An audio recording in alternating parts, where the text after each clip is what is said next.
तो चलिए सुनते हैं हम लोग आज गौतम बुद्ध की कहानी। अरे रुको, मैंने इंट्रो तो बोला ही नहीं। स्वागत है आप सभी का आपके अपने YouTube चैनल 360 अकेडमी पर। मैं हूं आदर्श कुमार। सुनते हैं अब एक कहानी सुनते हैं और फिर खत्म करते हैं। आज जो हमारा चला था डिस्काउंट, उसको आज बिल्कुल खत्म करते हैं। एक या टाइप बचा था, एक या दो टाइप देख लेंगे। तो पहले कहानी सुनते हैं। तो कहानी में क्या था, एक व्यक्ति था गाँव में और बहुत परेशान रहता था, दुखी रहता था। तो उसने कई लोगों से उपाय मांगे। तो लोगों ने कहा ये बाबा हैं या फिर वो साधु, उनसे मिलो जा कर के। तो एक बाबा जी के पास गया। तो बाबा जी ने आए और बताया कि यज्ञ होगा। तो भाई यज्ञ कराया गया और कुछ समय तक उसको अच्छा लगा कि हाँ अब तो समस्याएं मेरी खत्म हो चुकी हैं। मतलब बहुत दुखी रहा करता था, परेशान रहा करता था, कभी ये समस्या कभी वो समस्या, कई सारी समस्याएं। लेकिन फिर समस्या उसकी क्या हुई, कुछ दिन तक टली नहीं, फिर समस्याएं स्टार्ट हो गई। फिर गाँव में पता चला कि कहीं गौतम बुद्ध आए हैं। तो जब मालूम हुआ तो लोगों ने कहा उनके पास जाओ, वो बड़े बाबा हैं, बड़े साधु हैं, आपका हल हो सकता है उनके पास हो आपकी समस्या का। तो गया उनके पास और जाकर उसने कहा कि प्रभु मेरे पास बहुत सारी समस्याएं, मैं बहुत परेशान हूँ, कुछ हल बताइए। तो बोले कुछ नहीं। कहा कितनी, अच्छा बताओ। तो उसने गिनाना स्टार्ट किया, ये समस्या है, मेरी बीवी बीमार रहती है, खाने को कभी राशन नहीं होता है, कभी खेत में पैदावार कम होती है, कभी बारिश नहीं होती है। तो इसने लगभग ऐसे ऐसे करके उसने 84-85 समस्या गिना दी। मान के चलो उसने 85 समस्याएं गिना दी। तो बुद्ध ने बाद में कहा मुस्कुराते हुए, माफ़ कीजिए मेरे पास इन समस्याओं का हल नहीं है। अब वो व्यक्ति भड़क गया। कहा जब हल नहीं है तो लोगों ने आपके बारे में बहुत कुछ कहा है और आप कहते हो हल नहीं है, ऐसा न करिए, कुछ बताइए जरूर। तो उन्होंने कहा बिल्कुल मेरे पास कोई हल नहीं इनका है। तो अब वो व्यक्ति भड़क गया कि आपसे अच्छे तो वो बाबा थे, उन्होंने यज्ञ तो कम से कम कराया था, पूजा पाठ कराई थी, कुछ दिन का समस्या टली। तो बुद्ध ने पूछा कि ये बताओ कि जब यज्ञ हुआ था तो आपकी समस्या बिल्कुल खत्म हो गई। तो उसने कहा नहीं। कहा तो फिर जब आपकी समस्या खत्म नहीं हुई, यज्ञ का वो मतलब निकला। तो कुछ समझ में नहीं आया उसका। तो उसने कहा कि प्रभु समस्या तो नहीं समाप्त हुई, लेकिन कुछ दिन तक शांति मिली थी। तो बुद्ध ने कहा एक काम करो, मैं तुम्हारी जो 85 समस्या तुमने गिनाई है, मैं वो तो नहीं समाप्त कर सकता हूँ, लेकिन तुम्हारी 86वीं समस्या को समाप्त कर सकता हूँ। तो उसने सोचा 86वीं समस्या, उसने सोचा शायद कोई समस्या छूट गई गिनती में। तो उसने कहा चलिए प्रभु वही बताइए। तो कहा आप जिस दिन ये सोचना बंद कर दोगे कि आज कोई समस्या नहीं होगी, उसी दिन आपकी समस्या का, सारी समस्याओं का हल मिल जाएगा, सभी समस्याओं का निवारण हो जाएगा। तो दोस्तों ऐसा ही होता है हम सबके साथ में। हम सबको सोचते हैं कि आप कोई समस्या नहीं होगी, आपको समस्या नहीं होगी। जब भी जीवन आपका नॉर्मल चल रहा हो, हंसी खुशी चल रहा हो, तो आप इस चीज़ के लिए हमेशा तैयार रहिए कि कोई न कोई समस्या आने वाली है। और समस्या कभी बताकर नहीं आती है, छोटी होती है, बड़ी होती है, हर प्रकार की। जैसे कहते हैं ना, सुख और दुख का हमेशा एक बना रहता है, साथ बना रहता है।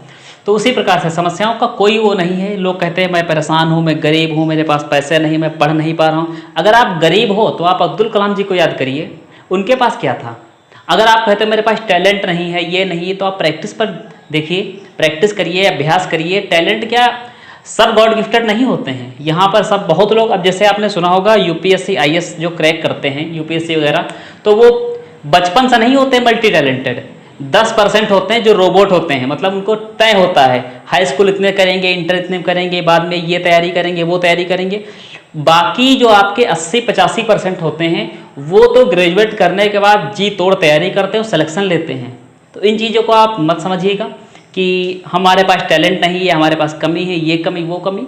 कमियों को अपनी मत गिनिए, अपने पास देखिए आपके अंदर अच्छाई कितनी है। आपके अंदर बहुत अच्छाई है। अब देखिए एक बार आप अकेले बैठकर सोचिए कि आपके अंदर क्या क्या अच्छाई हैं। आपके अंदर बहुत अच्छाई हैं, आप खुद समझ सकते हो। आप सब कुछ कर सकते हो जो एक नॉर्मल इंसान जो कर रहा है दुनिया में कर सकता है। चलिए बातें बहुत कर ली हैं, क्लास देखते हैं भाई। तो क्लास में हम लोगों ने देख लिया था, मैंने आपको बता दिया था अंकित मूल्य, अंकित लिखते हिंदी में लिख दे है ना, अंकित मूल्य और बटे क्रय मूल्य, इस प्रकार से कुछ लिखा था। और मैंने आपको बताया था अंकित मूल्य के आगे हम लिखते हैं 100 प्लस लाभ, और इसके आगे लिखते हैं 100 माइनस छूट या बट्टा। ऐसे अगर ना याद आ रहा हो तो मैंने पिछली क्लास में बताया था आपको A/K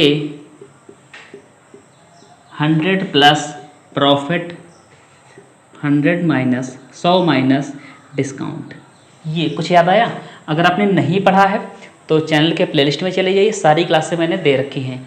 ठीक है, चलिए सवाल की तरफ बढ़ते हैं हम लोग हैं, और सवाल में देखते हैं कौन कौन से सवाल बनने वाले हैं। ये हमने बता चुके हैं, ये आप पढ़ चुके हो। अब हम लोग देखेंगे ऐसा सवाल देखेंगे।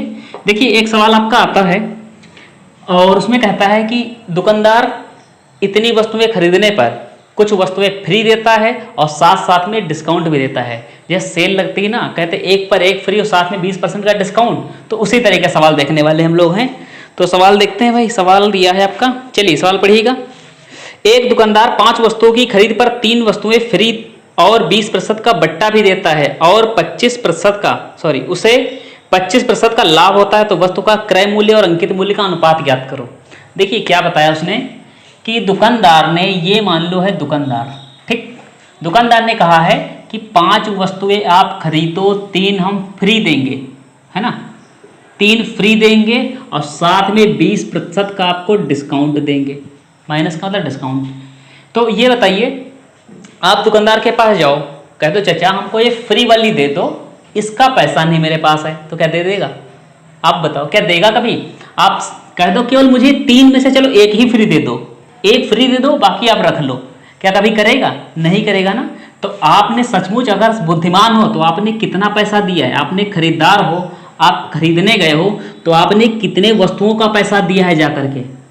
साथ साथ में ये भी कहा है अच्छा कि उसको तब भी लाभ हो रहा है। लाभ कितना हो रहा है? 25% का। ये छूट गई थी बताना, तो उसको लाभ कितना हो रहा है? 25% का।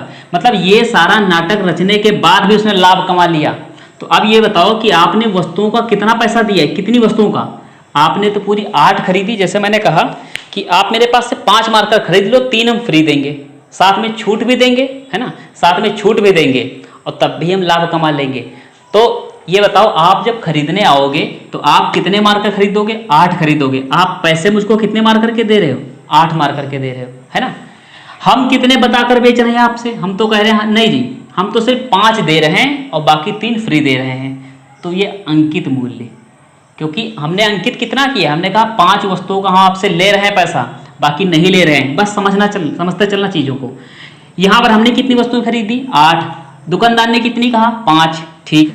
तो यहाँ पर छूट इसलिए कितनी दी है? क्रय मूल्य पर कितनी? 20% की। तो हमने कहा ये लीजिए, ये हो गया 20% का छूट। फिर भी इसने लाभ कमाया है। कितना लाभ कमाया है? 25% का। और आपको ये पता है, क्या पता है कि जब लाभ होता है अंकित मूल्य के आगे लाभ जुड़ेगा और नुकसान या हानि किस पर या डिस्काउंट किस पर? इसके आगे। ठीक है, तो ये समझ गए, ये अनुपात लगा दिया। क्लियर है भाई? यही समझाना था मुझे। आपने कितने वस्तुओं का पैसा दिया है? 8 वस्तुओं का। कितने % डिस्काउंट मिला आपको?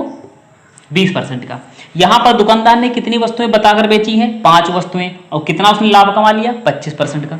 बस यही था, आपको काट लेना है बस।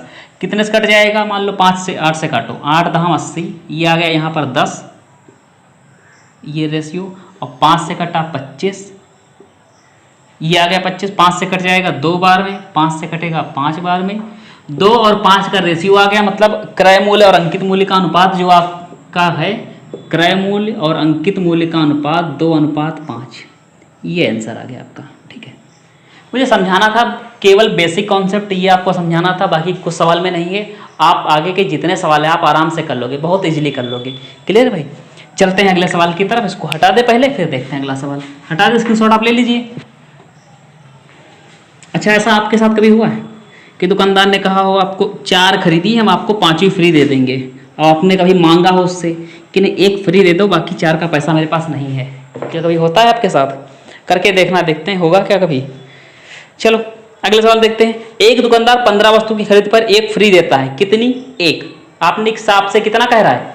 कह रहा है कि आप 15 खरीद लो, 1 फ्री दे देंगे। ठीक, और 4% अतिरिक्त बट्टा देता है। वाओ, अतिरिक्त बट्टा दे दिया, फिर भी 35% का लाभ कमा लेता है। समझ रहे हो?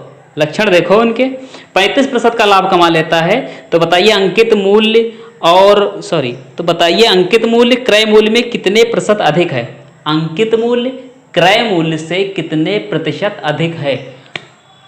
समझना चीजों को। दुकानदार ने क्या बताया है कि आप कितनी वस्तु खरीदो? 15 वस्तु खरीदो, हम कितनी फ्री देंगे? 1 फ्री दे देंगे, है ना, 1 फ्री दे देंगे। और क्या दे देंगे? आपको 4% का बट्टा देंगे। तो आप ये बताओ, आपने पैसा कितने वस्तुओं का सचमुच में दिया है जा करके? 16 वस्तुओं का, ठीक है। दुकानदार ने क्या बताया है, नहीं जी हम तो आपसे 15 वस्तुओं का पैसा ले रहे हैं। अनुपात लग गया, ये अनुपात दिख रहा है क्या भला, अंकित मूल्य यहाँ पर। फिर भी क्या किया इसने, छूट दिया है, कितनी 4% की छूट देते, 100 से घटाते 96, ये हो गया। फिर भी उस नालायक ने लाभ ले लिया, कितना लाभ ले लिया, 35%, मतलब 35% का इसने लाभ लिया। यहाँ पर ये जुड़ गया 100 में 135, बाकी समझदार वो कट जाएगा। 16 एकन 16 छक्का 96, और 5 से काट दो, 5 तियाँ 15, और 5 दूनी 10, और 5 सत्ते 35, और 3 9 27, कट गया पूरा।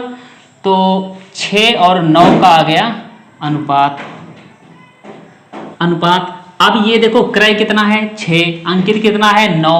तो आपको पता है क्रय मूल्य से अंकित मूल्य कितने प्रतिशत अधिक है। अब अधिक प्रतिशत निकालने के लिए पता है अंतर गुणे 100 बटे छोटा, ही आपको रटा रखा है बहुत पहले, ना रटाओ समझ लो, क्योंकि दो वैल्यू जब दी हूं आपको अधिक प्रतिशत निकालना हो, दोनों का अंतर निकाल लेना। क्या अंतर है, वैसे कट जाएगा 3 तिया 9, 2 3 दूनी 6, लेकिन फिर भी छोड़ो।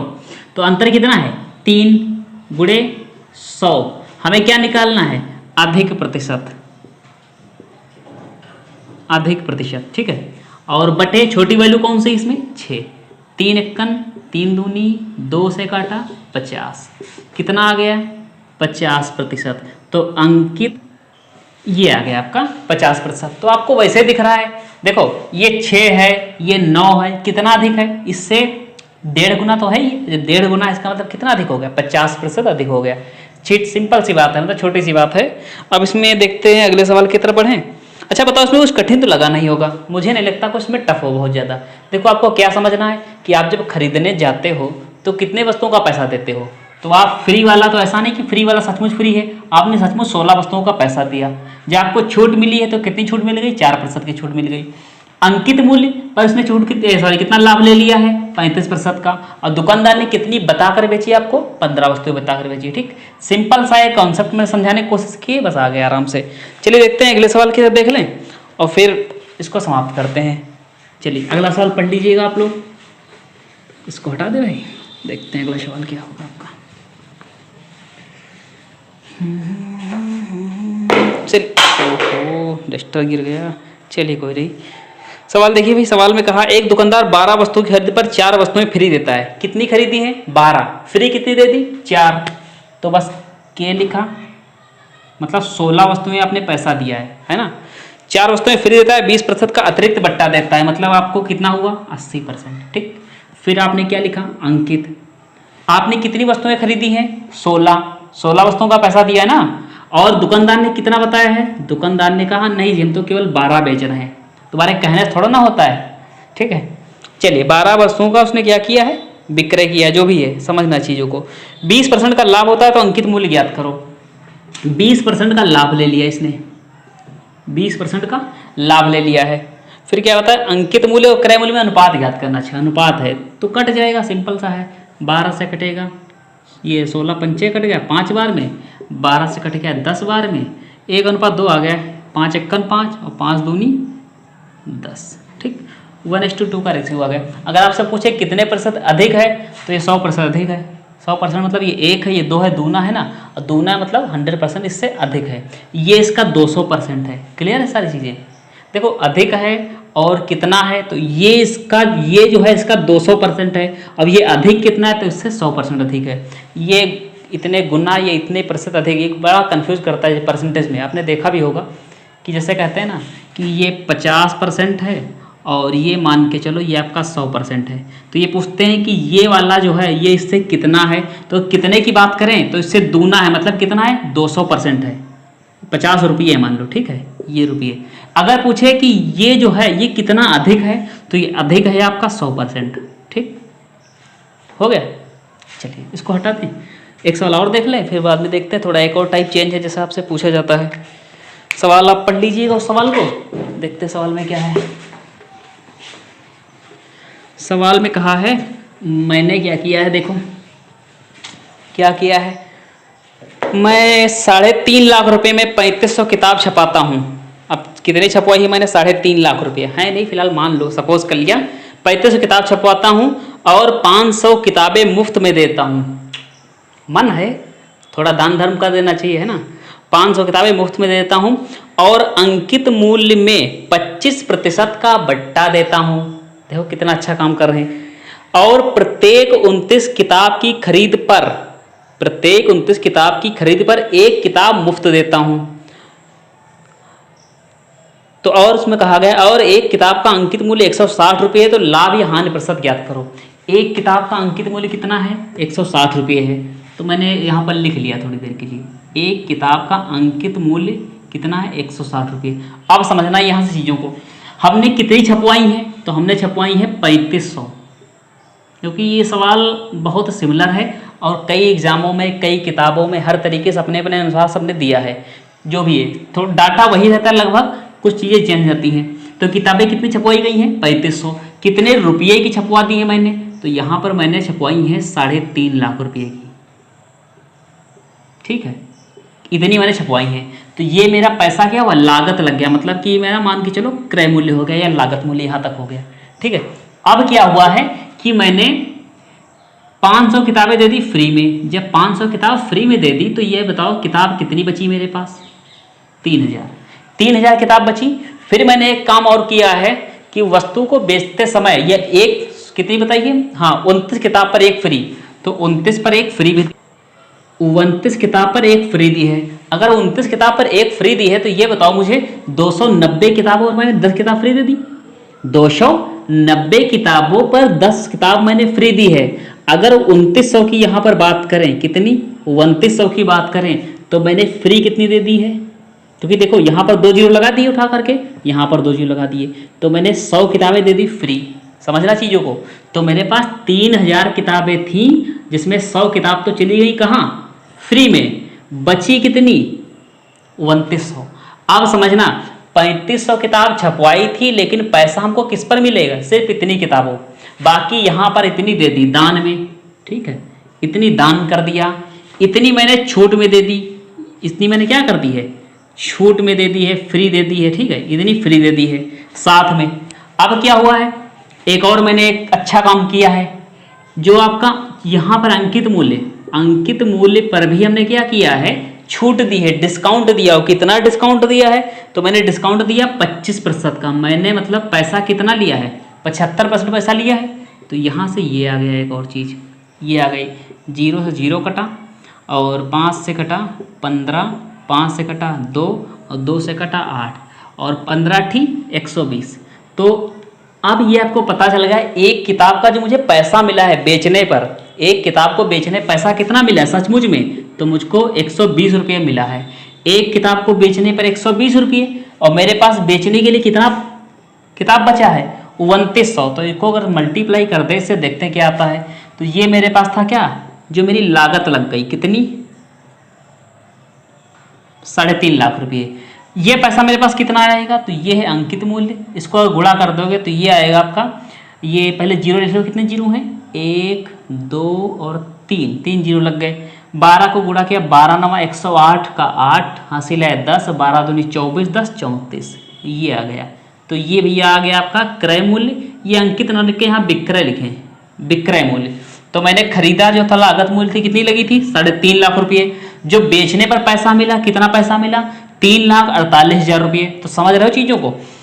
इतना पैसा लगाया, अब इतना पैसा वापस मिला। इसको कट कर दो यहाँ से, 3 0 कट हो गए, अनुपात निकाल। अच्छा, इसमें 3 है, इसमें सॉरी, यहाँ पर 35,000 लिखा है, यहाँ पर होगा आपका 4 0, तो यहाँ हटा कर लिख दे थोड़ा सा, ये। अब ठीक, ये हो गया। तो अब ये देखो क्रय मूल्य कितना है? क्रय मूल्य का अनुपात 350, विक्रय मूल्य का अनुपात कितना? 348। तो अब देखो नुकसान हो रहा है, हानि हुई है, और कितनी हानि मुझको हो गई? तो हानि मुझको यहाँ पर डिफरेंस अगर देखें तो अंतर कितना है? अंतर हानि प्रतिशत निकालने के लिए अंतर 2 का है, गुणे 100, और बटे में छोटी वैल्यू रहेगी या बड़ी वैल्यू रहेगी? तो बटे में कौन सी रहती है? बड़ी वैल्यू, जब हानि प्रतिशत निकालते हैं। तो मैंने रख दी यहाँ पर 350। ये 0 0 कट गया, 5 से कटेगा 5 7 35, और 5 से कटेगा 2 बार में 4/7। तो मुझे हानि हो गई कितनी? 4/7%। यहाँ पर लिख दे अच्छे से। तो मुझको हो गई हानि, मैंने उठा लिया नुकसान। अब किताब नहीं छपवाएंगे कभी भी। 4/7% की हानि उठा ली है मैंने। क्लियर है सारी चीज़ें? समझ लो फिर से जल्दी इसको, इस सवाल को समझो। अगला सवाल आपके लिए दे देंगे, बस क्लास खत्म। देखो कितने रुपए किताब छपवाई? 3.5 लाख की। कितनी छपवाई? 3500 किताब छपवाई। 500 तुमने दान दे दी, बची कितनी? 3000। जब 3000 बची, फिर मैंने कहा ऑफर 29 खरीदो 1 फ्री, 290 खरीदो 10 फ्री, 2900 खरीदो तो 100 फ्री। मेरे पास 2900 किताबों को बचा पैसा, मतलब समझना 100 फ्री दे दी, 100 ये और 2900 ये, कुल किताबें कितनी हो गई? 3000। तो 3000 मैंने 100 फ्री दे दी, है ना, डिस्काउंट पर दे दी, बची कितनी? 2900। अब यहाँ से मिलेगा पैसा, इतने किताबों का मुझे पैसा मिलेगा। फिर हमने क्या किया है, जो अंकित मूल्य था, ये जो अंकित मूल्य था, इस पर मैंने दे रखी छूट। और कितनी छूट? 25% की। तो 25% की, चाहो यहीं से निकाल दो 25% निकालो तो आपका ये आ जाएगा, 0 0 कट गया, सॉरी 1 0 कटेगा, 1 0 कट गया आपका। यहाँ से कटेगा 5 से 55 और 5 से 2 बार, 2 से 80 और 8 40। 40 रुपये घटा दोगे तब भी कितना आएगा? 120 आएगा। शायद कुछ लोगों के मन में कन्फ्यूजन आ रहा हो कि यहाँ पर 75 और यहाँ 25 का परसेंट, तो सब 100 से घटाया जाता है, 100 से घटाया 75%, मतलब 120। एक किताब का विक्रय मूल्य कितना निकल के आया? 120 रुपये। सारी किताबें कितनी बेची गई, कितने की बिक गई आपकी? 3,48,000 की। पैसा कितना लगाया था? 3,50,000। तो अब मैंने जब यहाँ पर काटपीट थोड़ी सी की तो मुझे पता चला कि मेरा हो रहा है नुकसान। और कितने रुपए का नुकसान हो गया? अनुपात के अनुसार 2 का। तो अंतर गुणे 100 और बटे भी क्या रहेगी? बड़ी वैल्यू। ना याद हो तो पता कर लो, बता दे आपको क्या होता है। लाभ प्रसन्न निकालने के लिए, सवाल हटा दे यहाँ से, चलो, लाभ प्रसन्न निकालने के लिए अंतर गुणे 100 और बटे छोटी वैल्यू। और जब छोट प्रतिशत या कम प्रसन्न निकालने के लिए अंतर गुणे 100 और बटे बड़ा। बड़ा मतलब बड़ी वैल्यू, ठीक है, ये चीज़ ध्यान रखना बस। तो ये चीज़ क्लियर हो गई सारी की सारी। तो देखो ऐसे सवाल आपके बनते हैं और कई बार बने एग्जाम में, तो आप एक चीज़ कर लेना कि प्रैक्टिस कर लेना अच्छे से। और मैं आशा करता हूँ कि मैंने आपको समझाने में कोई कसर नहीं उठा रखी है। तो अब अगर समझ में आ गया तो आप इस वीडियो को भाई लाइक कर दो, थोड़ा सा अपने दोस्तों में शेयर कर दो, क्योंकि डिस्काउंट मैंने पूरा ख़त्म कर दिया है। एक सवाल हम आपके लिए दे रहे हैं, ये सवाल आपके लिए दिया है। अब आप लगा करके कमेंट बॉक्स में आंसर बताना, और ये भी बताना कमेंट सेशन आपको कैसा लगा। मैंने कमेंट सेशन कराया था संडे को, संडे कमेंट बॉक्स में, उसको आप अगर नहीं देखे हो देख लेना। जितने लोगों ने कमेंट किया लगभग सभी लोगों का नाम लिया है। तो बस आज की क्लास अब यहीं तक रखते हैं, मिलते हैं आपको अगली क्लास में। तब तक के लिए धन्यवाद। वीडियो को लाइक सब्सक्राइब शेयर कर देना यार, है ना, थोड़ा अच्छा लगता है।